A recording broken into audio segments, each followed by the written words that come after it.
This is definitely not London.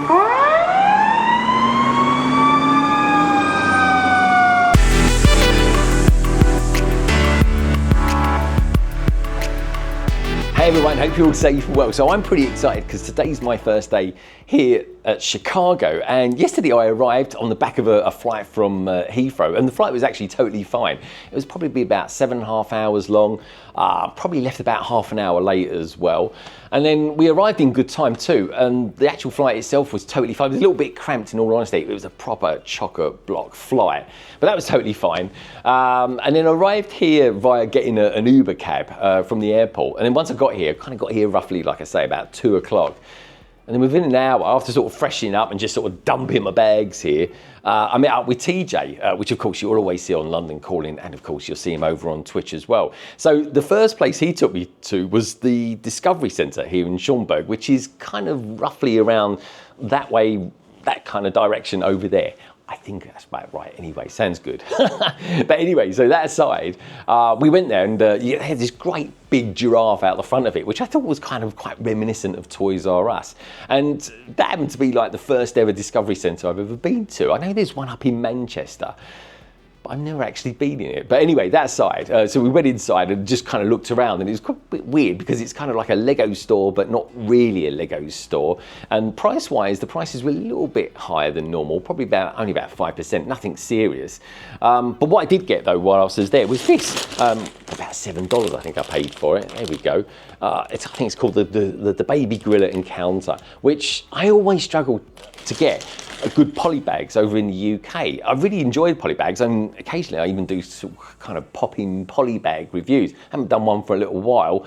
If anyone's ever interested in me kind of picking that back up again, let me know down in the comments. But anyway, managed to pick that up as well, and the good thing is with this is kind of nice and light. And the thing is with my luggage is that I've kind of pretty much maxed out the weight, so I've got to be very cautious this week what I buy in terms of Lego anyway. So that was kind of like the first kind of hour and a half of being in America.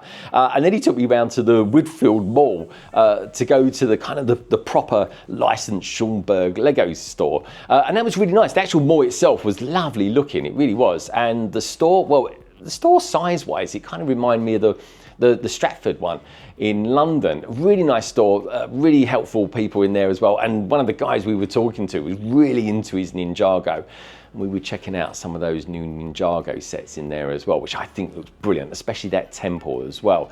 Didn't actually buy anything whilst I was in there. I was tempted because the paddle was absolutely brilliant. But what I did get is, of course, I got my passport stamped with 1 or 2 Schaumburg Lego store things as well. I really like this one as well. That's the classic space, but I think that's always going to look good anyway. So that aside, after we did that, we sort of hung out for a couple of hours, and then TJ brought me back. And then after that, he had to go because he was actually going to get something to eat, and then he was actually going to be streaming on Twitch that night as well.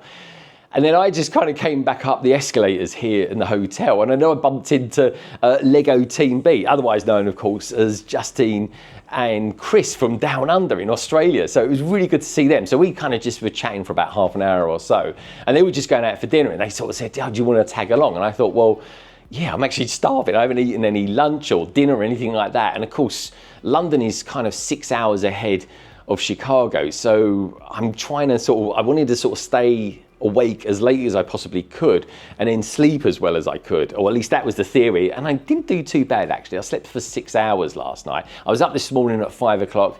And honestly, especially looking out at this vista out here, I know it's a bit of a motorway and we've got this great big cubed building just over in front. But you know what, it was just really nice to sort of watch the sun coming up this morning as well. Went out for a walk and managed to sort of track down Starbucks that they've got here, which randomly just moved like literally 48 hours ago. So a few people didn't know exactly where it was. As it happens, it's about a stone's throw away from where it was. But this place is absolutely ginormous. It really is. And I'm looking forward to kind of exploring it as well. But anyway, so Justine and Chris and I, we went out for just hot dogs, just grabbed some hot dogs and a very kind of local American diner kind of place, and that was really good fun. So it was really nice. So I had a really lovely introduction to Chicago, and then today the whole bunch of us are going to kind of just go downtown into Chicago to kind of check out the store there. Now I'm thinking we might see a few sites. I'm not really too sure. I just kind of want to go down, see the store, get this stamped, and kind of just sort of get a feel for what's different about that Lego store to other ones that I've been to around the world as well. And then we're going to come back here. We're going to probably have a bit of lunch or something like that, or maybe some early dinner. And to be honest, a bit like this vlog, it's all going to be quite fluid. It's kind of, you're going to be kind of meeting up with people. It's going to be certainly a bit of a who's who here at Brickworld Chicago, as far as people that are on Twitch, Instagram, YouTube, and all the rest of it. So it's going to be a really exciting week. It's going to be fairly fluid in terms of what I actually do. I've kind of got a plan of what I want to do. I'm meeting up with people like Shy and going out. I've got a couple of dinners booked this week, but otherwise it's kind of going to be just kind of suck it and see, and you know, and just doing things on impulse, which I find really exciting because that's kind of how I am generally anyway. So without further ado, let's see what Chicago's got to offer.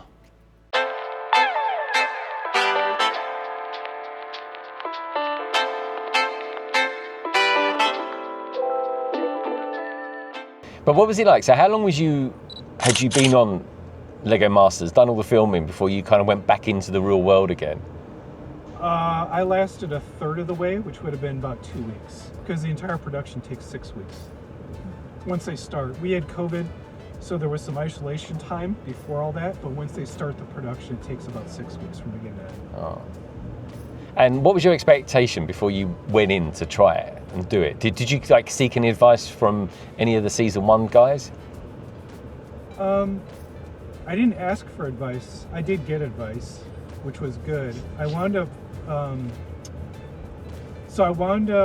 because of COVID, the Lego community was kind of forced to go online, and most of it was YouTube, which meant that it geographically kind of leveled the United States for the first time. Yeah. And because I was in Denver, no one knew who I was. I couldn't go to conventions. I didn't know what they were. I'm in the middle of the United States. And then once everything went to YouTube, I happened to be on YouTube, and some Lego Masters were going around the YouTuber streams at the time. And Richard and Flynn ran into me. I ran into Boone Langston because I submitted a build just randomly, finding out who he was. And then I wound up falling into a bunch of the season 1 people, and they just were giving advice just in general like anybody else, and I just listened to it, which is, you don't get any sleep, you should physically train for it, which I didn't, and I should have. I should have done what Jessica Raxey did, which is like go to a gym and physically work out for it.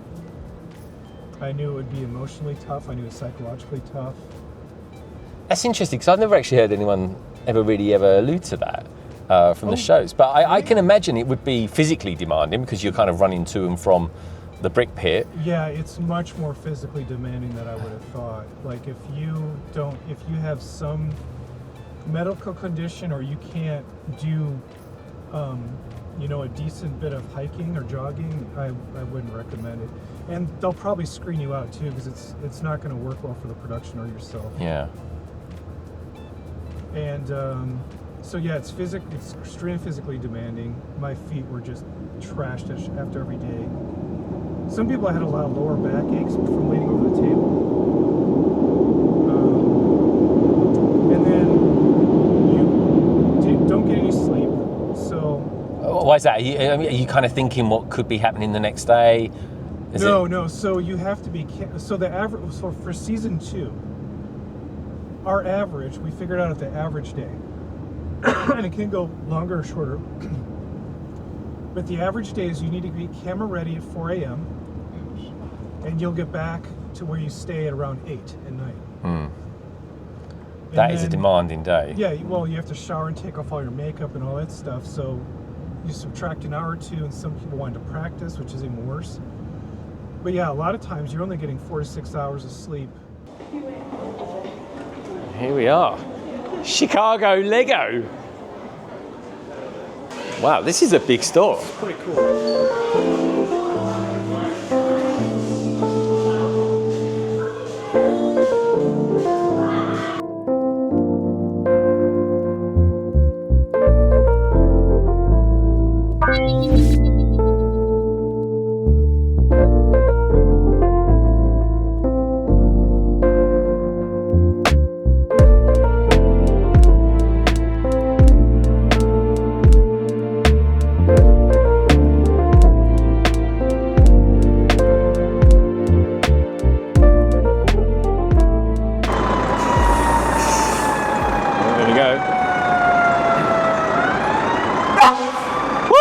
this is definitely not London.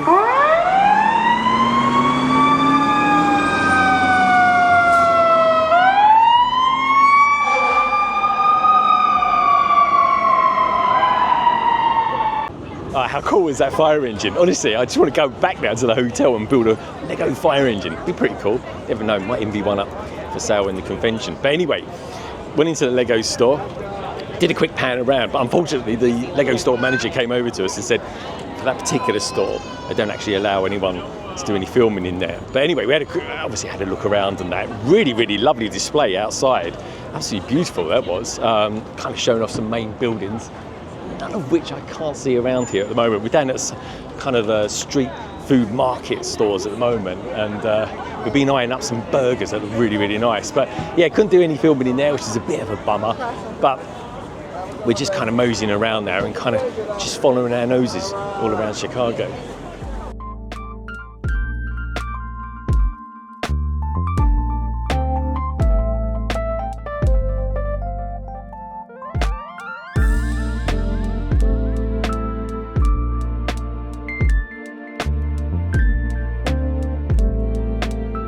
Welcome to Brickmania.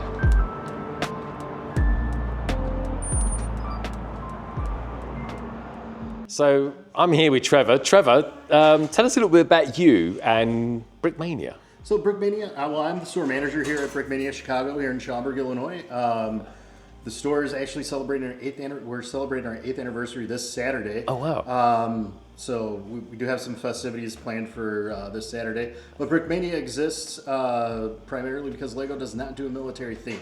So we have custom military themed Lego sets that are made up at our headquarters in Minneapolis. And company was started by Dan Siskin back in 1999, shortly after his Lego Ideas set came out, which was the medieval blacksmith shop from 1999. Oh, wow, yeah. So classic set. Yeah, and so he'll be here this Saturday with a couple of our designers here in the store from 4 to 7 p.m.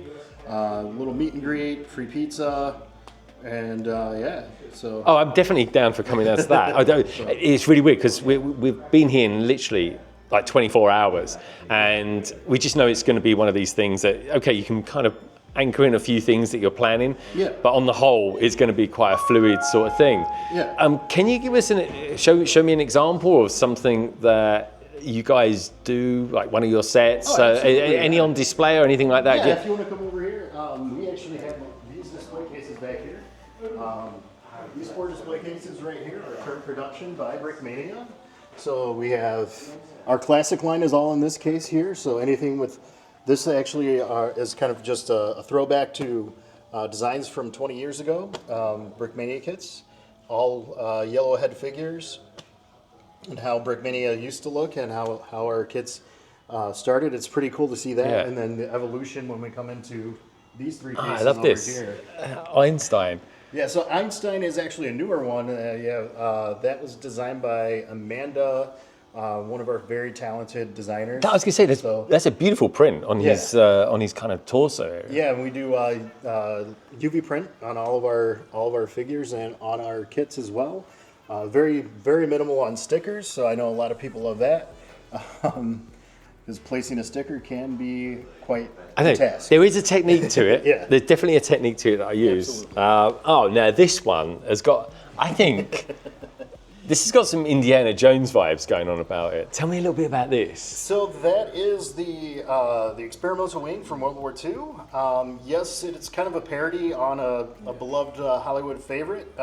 We can't legally say it is, but it is. It is. It's a parody. Highly inspired. Highly inspired, but it is not exactly the same thing. So, but yeah. Okay, so I'm looking at this, $22, right? Mm-hmm. Now he is a good-looking minifigure. There's no doubt about that. Mm-hmm. Brickmania is pretty premium. So tell me a little bit about what goes into this minifigure and why there is that cost. Okay, so I mean we do use genuine Lego parts. Yep. And of course, we do not have like a Lego wholesale agreement or anything like that, so we are paying consumer rate for all the parts. Really? All the Okay. brick and all of the parts for our minifigures, all of our kits. On top of it, we do have to pay licensing and also pay the artists that design this. Yeah, because there's a full Yeah. proper team. Yeah, And, correct. You know, people got to live. Yeah, and on top of that, you know, it is custom. So, and then you could see the detail in that and how much time it takes. Yeah, to yeah, design and our nice packaging as minifigures. well. So yeah. So, Trevor, in between London Bridge and Tower Bridge in London, we've got a beautiful boat. It goes by the name of HMS Belfast. Okay. I don't really know too much about ships, but I know quite a bit about Lego, and this ship here looks absolutely amazing. So, Yeah. do you mind telling me a little bit about it? So yeah, this is a 1/35th scale of the USS O'Hare, which is a Gearing class destroyer. This was actually built by Dan Siskin, the owner of Brickmania.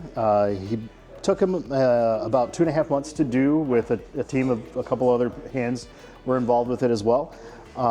It's about 80,000 pieces, not including the figures of the water. And it's about, I want to say, 11 feet long. It is one of the smaller builds in the Brickmania fleet. Really? We have some larger ones. The biggest one is at our San Diego store, is the USS Macon Island. But the reason why the USS O'Hare is here, it is named after a famed Navy pilot, Butch O'Hare, who's from the Chicagoland area, and which our airport also shares the name. But he was a famed Navy pilot during World War II that was instrumental in starting night flights for the U.S. Navy. And then, the ship was named after him. The ship was used by the U.S. Navy up until about the 1970s and sold to Spain. Spain then sunk the actual ship off the coast as an artificial reef in the 90s. I was going to say, So- I know some countries. I went to the Maldives about 10 years ago, and they did exactly the same thing there. They literally blew up some boats. Yeah. Or at least, I say blew them up, blew a big hole in them anyway, and just exactly for that reason. Yep. I mean, it looks absolutely beautiful. It really is. Like if you, Oh, yeah. if you had like, I don't know, 2 foot by 11 foot space in your home, this is a really nice way of using it. Oh, absolutely, yeah.